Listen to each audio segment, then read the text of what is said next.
فرمایا سورہ رعد میں ان اللہ لا یغیر ما بقوم حتی یغیروا ما بانفسہم، کسی قوم کی حالت اللہ نہیں بدلتا جب تک کہ وہ اپنے اندر اپنے نفس کی حالت کو نہیں بدلیں گے۔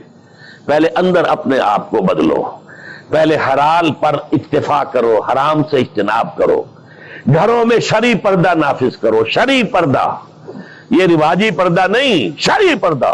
پوچھئے علماء سے کس کس سے پردہ ہے، کس کس کے سامنے عورت آ سکتی ہے بغیر حجاب کے، کون ہے محرم، پوچھئے، اور چیزیں بھی پوچھتے یہ بھی پوچھئے نا ان سے، پھر اس پر عمل کیجئے۔ اگر آپ اپنے گھر کے اندر پردہ نافذ نہیں کرتے اور شکوہ کرتے جی بڑی عریانی دنیا میں پھیل رہی ہے، تو آپ کو شکوہ کرنے کا حق نہیں۔ عریانی ہے، بے حجابی ہے، بے پردگی ہے، فحاشی ہے، پھیل رہی ہے، کیوں؟ ہم نے خود اپنے گھروں سے پردہ نکال دیا۔ جس کے بعد 2 پیسے آ گئے، سب سے پہلا کام یہ کیا کہ برقع اتار دیا۔ معلوم ہوا کہ یہ تو غربت کی علامت تھی، یہ تو گویا کہ دقیانوسیت کی علامت تھی۔ تو ہمیں یہ سوچنا چاہیے، ہماری معاشرت، اب کسی نے قانون تو ہمارے اوپر نافذ نہیں کیا ہے کہ عورتیں پردہ نہ کریں، اللہ کا شکر ہے آج تک پاکستان میں تو ایسا نہیں ہوا ہے۔ مسلمان ملک ایک ترکی بھی ہے، وہاں عورت اپنا سر بھی نہیں ڈھانپ سکتی۔ آپ کو اپنے اخبار میں آپ نے پڑھا ہوگا، ایک ممبر آف پارلیمنٹ ان کی آ گئی تھی کہ جس نے صرف سر ڈھانپا ہوا تھا، سکارف رکھا ہوا تھا سر پر، اس جرم کی پاداش میں اس کی وہ اسمبلی کی ممبرشپ بھی گئی اور ترکی کی سٹیزن شپ بھی گئی۔ ہمارے ہاں تو نہیں، جس گھر سے بھی پردہ نکلا ہے اپنی مرضی سے نکلا ہے، جس نے بھی چھوڑا ہے اپنے ارادے سے چھوڑا ہے، کسی نے آپ پر لازم نہیں کیا۔ تو پہلا کام دیکھیے اصلاح معاشرہ کا، پہلے اپنے آپ کو بدلو، اپنے آپ کو ٹھیک کرو، اپنے کردار کو، اور دونوں اعتبارات سے اپنی معاش اور معاشرت، معاش آپ کی جو بھی کمائی ہے جس پر آپ کا گزارا ہے اس میں کوئی حرام کی آمیزش نہ ہو، معاشرت جو رہن سہن ہے، باقی ظاہر بات ہے چور کا ہاتھ تو آپ نہیں کاٹ سکتے، وہ تو جب تک قانون نہ بنے اور وہ نظام نہ بدلے، زانی کو آپ سنسار نہیں کر سکتے جب تک کہ شریعت کا قانون جو ہے اس کی بالادستی نہ ہو جائے، وہ آپ نہیں کر سکتے، سود آپ ختم نہیں کر سکتے جب تک کہ وہ نظام حکومت ختم نہ کرے، ورنہ تو ہر ایک جو ہے پورے ہمارے نظام کا جو ہے تانا بانا سود پر ہے۔ لیکن خود تو اپنے آپ کو بچا سکتے ہو، ڈائریکٹ انوالومنٹ تو نہ ہو سود میں، خود تو سود پر قرض نہ لو، خود تو اپنی بچت وہاں رکھ کر اس پر سود نہ کھاؤ، اور فکس ڈپازٹ رکھ کر جو ہے سود نہ کھاؤ۔ کم سے کم ان دونوں اعتبارات سے جب تک کہ ہم اپنے آپ کو، تقویٰ تو بہت اونچی چیز ہے، اور تقویٰ بھی وہ جتنا کہ اللہ کے تقویٰ کا حق ہے، تو بہت اونچی بات ہے، کم سے کم جو صریح حرام ہے اس سے تو بچیں۔ تو پہلی منزل یہ، بلکہ میرے اب آج کی ترتیب میں دوسری منزل ہوئی۔ پہلی منزل کیا تھی؟ یقین والا ایمان حاصل کرو، یقین پیدا کرے ناداں، یقین سے ہاتھ آتی ہے وہ درویشی کہ جس کے سامنے جھکتی ہے فقوری۔ ایسے ایسے درویش گزرے ہیں۔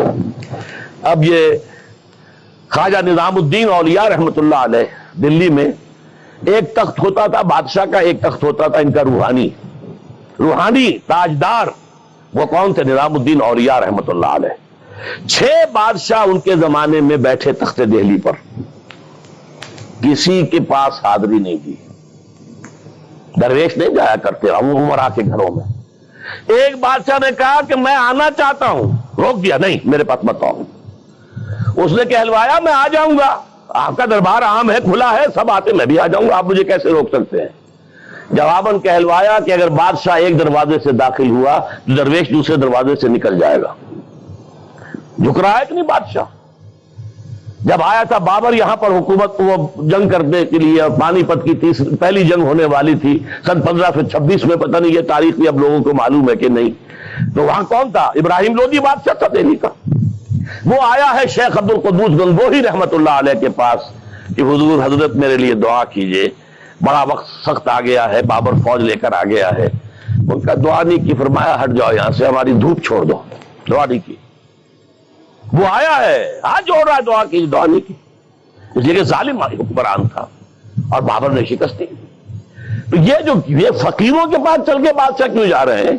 اس لیے کہ وہ یقین ہے دل کے اندر، یقین پیدا کرے ناداں، یقین سے ہاتھ آتی ہے وہ درویشی کے جس کے سامنے جھکتی ہے فغفوری۔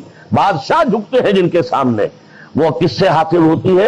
وہ در حقیقت یقین قلبی والی دولت۔ دوسرا کام، اپنے عمل کے اندر، اپنے کردار میں تقویٰ اختیار کرو، جس کا کم سے کم درجہ یہ ہے کہ حرام سے تو اپنے آپ کو بچا لو، اور فرائض کی پابندی کرو.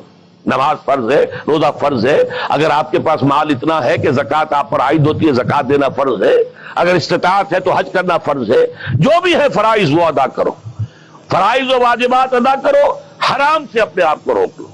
یہ دو کام نہیں کرتے تو اگلی آیت کی طرف بڑھنے کا فائدہ ہی نہیں, پھر یہیں پر بات ختم ہو جائے گی, فل سٹاپ ہو جائے گا. لیکن اگر یہ مرحلہ طے کر لیا, خوش نصیب, اس نے اپنی معاش اور اپنی معاشرت کو درست کر دیا شریعت کے مطابق.